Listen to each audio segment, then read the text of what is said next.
మంచిర్యాల జిల్లా బెల్లంపల్లి మండలం తాళ్ల గురిజాల గ్రామ పంచాయతీ భారీ వర్షం వృక్షం రోడ్డుపై కూలి రాకపోకలకు తీవ్ర అంతరాయం కలిగించిన విషయం తెలుసుకున్న వెంటనే తాళ్ల గురిజాల సర్పంచ్ వంగ రాములు హుటాహుటిన స్పందించి మేకల వెంకటేష్ అందించిన కట్టర్ మిషన్ సహాయంతో మల్టీ వర్కర్స్ తో కలిసి చెట్టును తొలగించి ట్రాఫిక్ ఎలాంటి అంతరాయం కలగకుండా చర్యలు చేపట్టారు।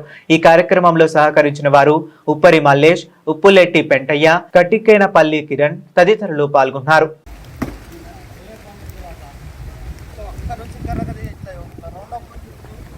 అదే తీతాను దాదా